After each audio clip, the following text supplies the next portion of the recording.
All right. Hello, everyone. Good morning, good afternoon, depending on where you are and where you're maybe listening in.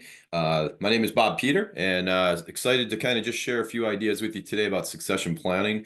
As I talk to organizations and work with them specifically in the areas of leadership development, again, readiness, promotional readiness coaching, and putting programs together.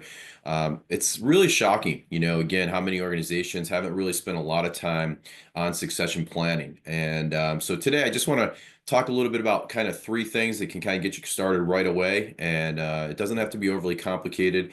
Succession planning should be part of your kind of strategic planning process, regardless of the size of your business. We should be thinking a little bit about what's our business look like moving forward. And most importantly, with that too, is, obviously who's running the business moving forward, and who's on board today? Who do we need to hire tomorrow? How do we integrate our thought process around kind of who's next into our recruitment? Doing those types of things a little bit more proactively versus reactively. So today, again, just some things that might help as far as jump starting the process. And again, without overcomplicating it, without kind of, worrying about all kinds of tools, but just utilizing a few things you probably have at your available to you right away. All right. So let's get started with succession planning, three best practices. And hopefully there'll be some things in here that be helpful to you, and we can kind of move forward from there. All right. So one of the keys here is, why plan in the first place? I get to ask this question as I'm talking with organizations, but just some statistics, right? As we pull some statistics and some research out there related to kind of leadership, organizations, what's it have to do with succession planning? 70% of businesses say that key executives lack leadership skills for future success. So again, if we think about preparing our leaders for the future, there's a big chunk of those leaders. They may be doing okay today in whatever level in the organization that they're working in, but they really don't have the skill sets necessary to advance either to that next role or carry the organization into the future. So one of the things that we have to be thinking about is succession planning plays a very viable role in not only identifying who those folks are, but really identifying if they're identified for future roles. We start thinking a little bit about what do they need to be successful in those roles. 45% of women and 53% of men are becoming managers before the age of 30. So again, I don't think that's a bad thing, right? I think for folks that are prepared for promotion, have the knowledge, the skills, the experience, that's great.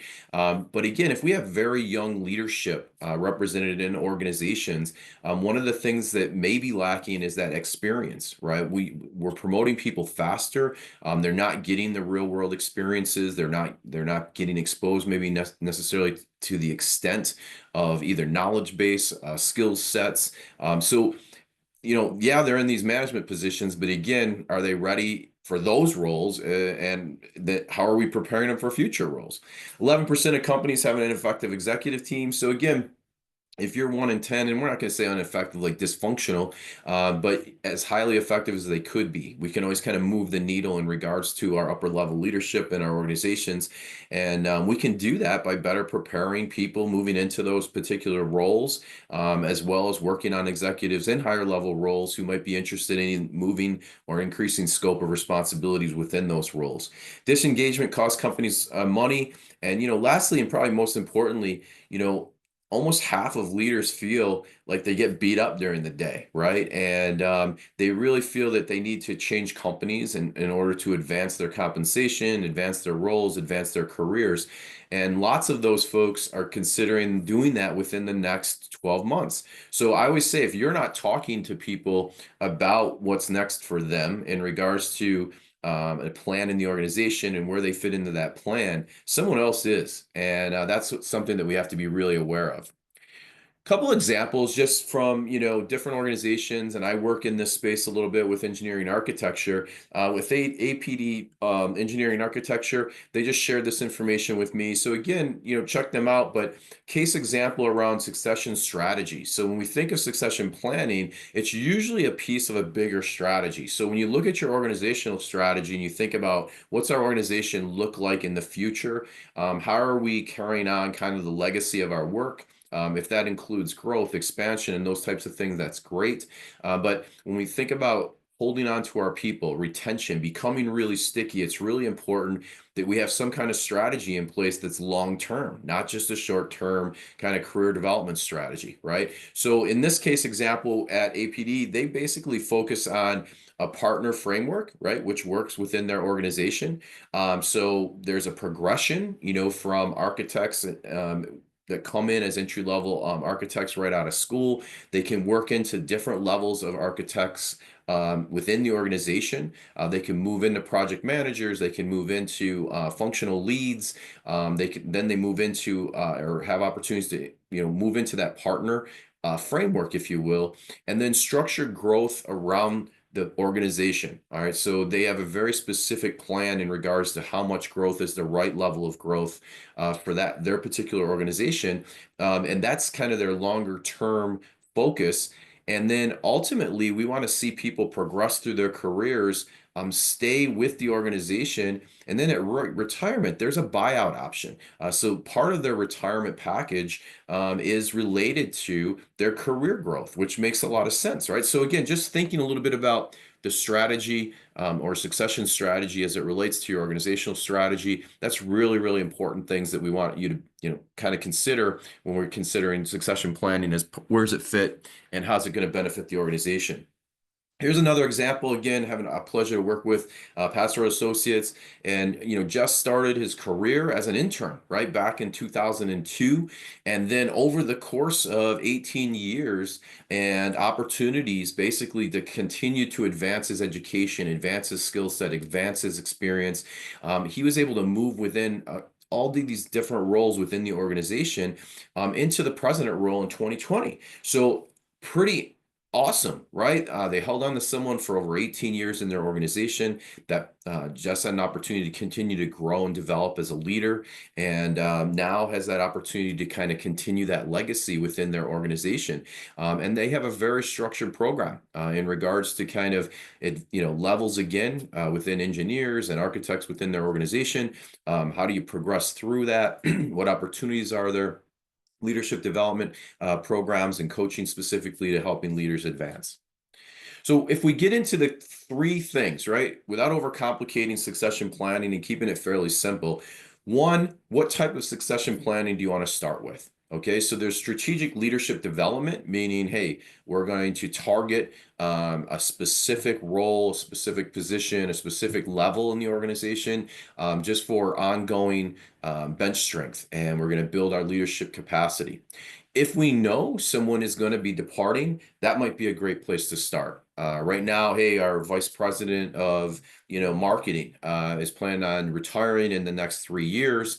So let's really focus in on replacing that particular role. And if we can do that from inside the organization, from an internal promotion, how wonderful that would be.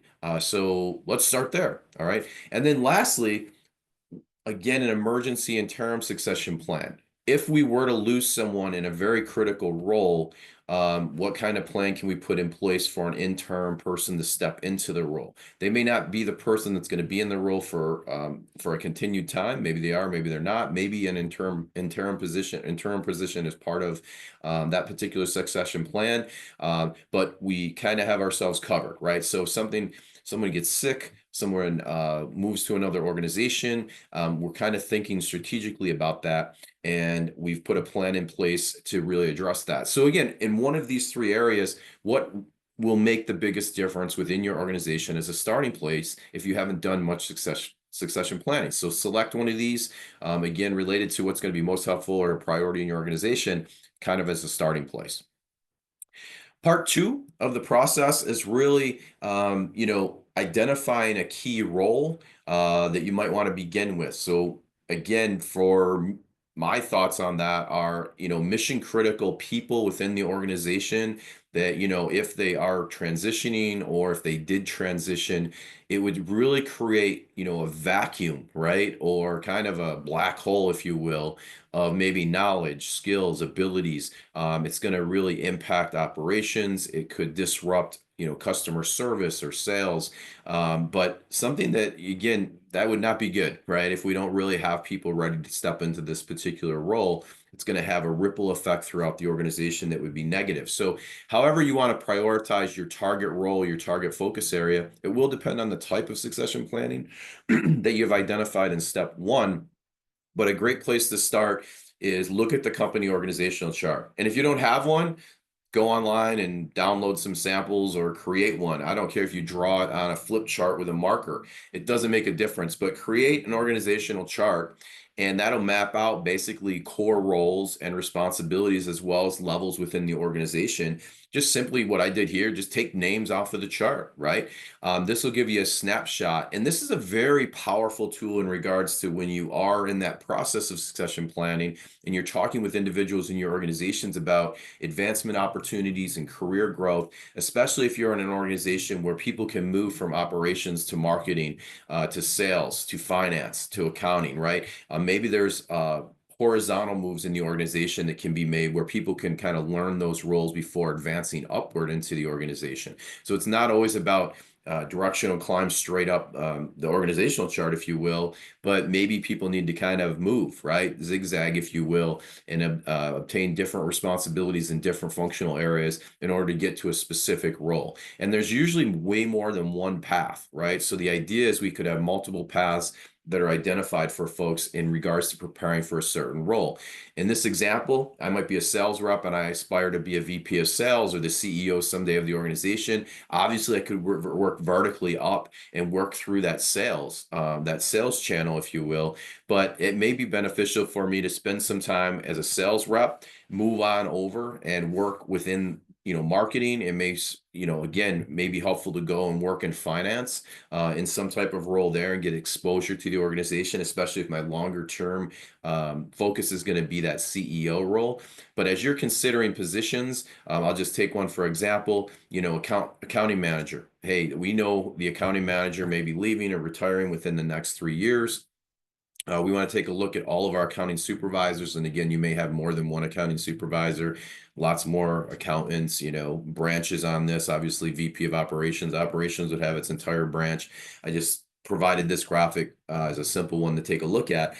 But if we wanted someone to be ready for that accounting manager, we would have to take a look at the accounting supervisors. We would probably want to look at accountants as well. If we had 3 years of time frame, there may be someone who is a very high potential accountant who would advance over that supervisor role or spend a little bit of time there or on special projects that would move into that accounting manager and do a better job at that accounting manager role than maybe some of the current supervisors we have, right? So this is just something that we want to be aware of as we're kind of looking at the specific roles. But how do we prepare? If we're looking at straightforward accounting supervisors, an example, we have 3 or 4 accounting supervisors, we have a high potential, we want to prepare that person for that next level accounting manager. That's kind of step 2, right? 1, we're focused on the accounting manager, and 2, who might be the best people to fill that accounting manager role. Again, we could look across the organization and there may be someone in a different management level role, in a different level supervisory role within operations, but has an accounting background, right? Maybe do a lot of the finance and accounting components of operations before handing the ball over to, our accounting area, if you will.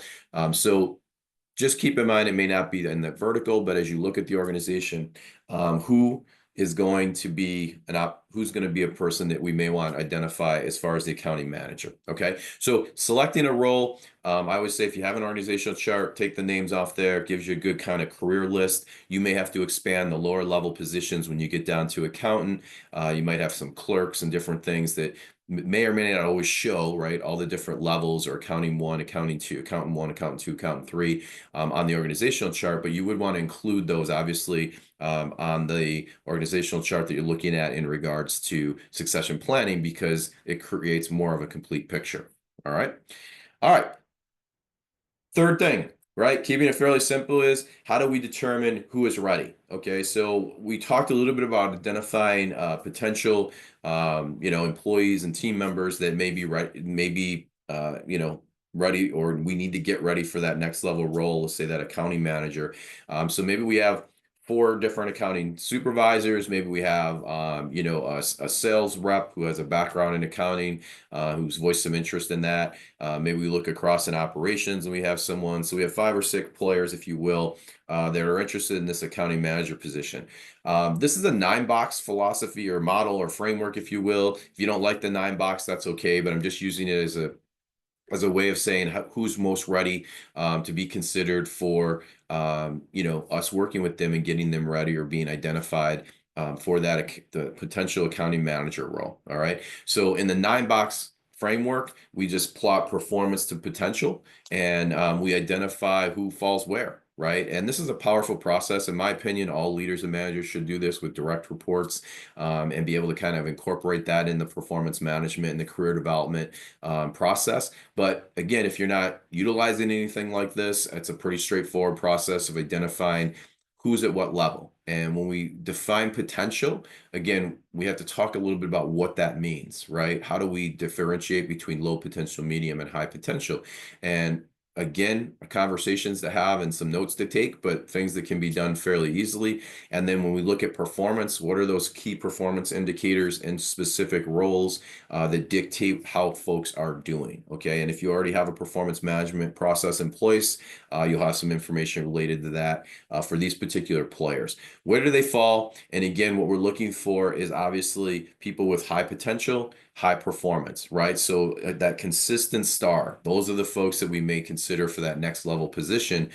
And again, remembering though, a consistent star where they are does not mean that they're going to be a consistent star where we'd like them to be. Okay. So we do want to consider, even if they are a consistent star in their current role, that high potential should include not just performing in this particular role, but why they would be successful in that accounting manager role. All right. And that's really, really important. And not just the accounting manager role as it exists today, right? But that accounting manager role as it exists in 12 months, 24 months, 36 months, right? 3 years down the road, keeping in mind where our company's heading, where the industry heading, what trends are out there, what technologies are out there. So again, if we're moving this person into that accounting manager role, we don't want he, she, or them to be successful just in that role as it exists today, but we want to be able to be thinking about them being successful in that role as that role develops. Okay, so just some things that we want to kind of keep in mind. All right. If you don't like the 9 boxes I mentioned, you know, I do a 4-box, right? But however you get there, I utilize this in some of my coaching training and leadership training. You know, we look at willingness and ability, willingness and motivation, I should say, and down below ability and skills, right? So kind of same thing around potential, but the idea here is where do people fall? If they're fairly new, they may be in that quadrant 1, which we're not probably selecting for movement, if you will. If they're in quadrant 2, high levels of motivation and willingness, but their skill sets maybe aren't as fine-tuned as people over in quadrant 4, the delegate and power quadrant. That's important. And again, we may have some folks that have high levels of ability and skill, very tenured in their positions, right? But not a lot of willingness and motivation to take things to the next level. And again, that's okay. But we may have some of our most knowledgeable people who aren't going to be interested in that next level management position or leadership position, or they just again, not interested in the role, or they aren't demonstrating high levels of motivation and intention to advancing their careers, just maybe increasing scope in their current role. All right. So just different ways of looking at, but having a conversation. But again, we could take those 6 candidates and put them in here, make sure they all fall into that delegate and power quadrant. And if they don't, then we can make a plan to get them ready, right? So part of that succession planning is we do have this role we're focused on. This is a person or two who we keyed in on that particular role, right? They're going to be our candidates. Then 2 or 3 people who maybe, hey, they're not ready to be our candidates yet, but we want to move them from develop or moved, support and engage up into direct train and over there to delegate and empower. So we create a little bit of a plan and work with those folks on that. All right, so step 3. So step 1, again, select your type of succession plan, right? Where's the focus going to be in your organization as a priority right now?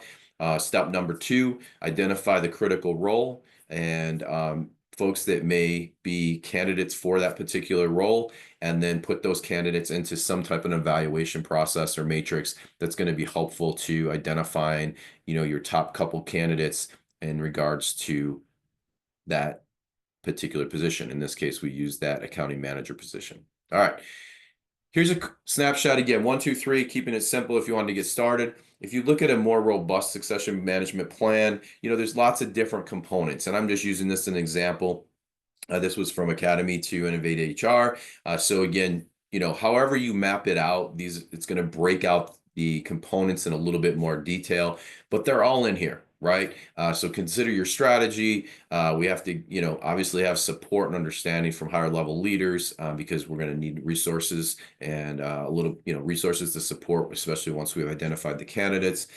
Determining key positions, you may choose to have a little succession management team or committee to help prioritize where you start and then where the scope of that work continues in your organization. Selecting candidates, some type of evaluation process, incorporating your performance management information that you already have, kind of mapping that across, potential willingness, motivation, some of those other components, as well as future knowledge, skills, experience needed in that particular role, and then get them being developed, right? And monitor and make sure that when it's time for them to move into that particular role, they're ready to do so, okay? When you can kind of complete this for one specific role in the organization, then you can duplicate that for additional roles in the organization and create a process that's going to be larger scale, right? Maybe across all the different levels, how we're determining people for different levels and really creating a promote from within the organization type culture, which is really, really powerful. So I'll leave you with a couple quick thoughts. Again, promotional readiness, coaching process. This is where my specialty falls. Working with high potential leaders, next level leaders in the organization, wherever they fall. It could be folks that are practitioners, engineer, architects right now. Maybe project managers who are aspiring to kind of lead other project managers, manage functional department areas. It may be those particular managers that are looking at director level positions in a regional type environment, moving up the ladder. Maybe those regional people looking at VPs of particular areas. Hey, VP of civil, right? Engineering, as an example. But whatever level, it doesn't make a difference, but they have been identified that within the next 6, 12, 18 months, they need to be ready to step into that role. Someone is either retiring, we're growing the organization, we're expanding our work in a regional area. We know that office is going to be growing, and we're going to need a leader to kind of step up to the next level with those folks. My process includes individual coaching. If you do have 2 or 3 people who are being prepared either for the same role or multiple roles within the organization, that's okay as well. We combine individual coaching specific to those roles, as well as small group coaching. So you're kind of creating some collegial support in regards to stepping into and getting the experience and the knowledge and the skills. So working through that process together, which can be really, really powerful. All right. So if you have some questions on promotional readiness coaching and where that fits to support your succession planning and the success of people, when it is time for people to move into those particular roles, give a shout out. Love to chat with you about that.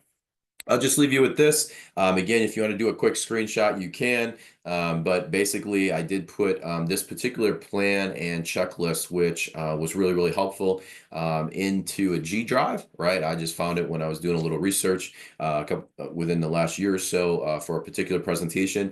So take a look at this. It talks a little bit about succession planning, things to consider in a lot more detail than I covered today. It also has a pretty interesting checklist that you can kind of take a look at and see what applies to your organization or where you are with the succession planning process. All right. So with that, again, I appreciate your time today and attention or whenever you're listening to this. And again, look forward to, supporting anything that you need. So feel free to reach out, connect with me on LinkedIn or drop me a quick email. Happy to chat more about the topic.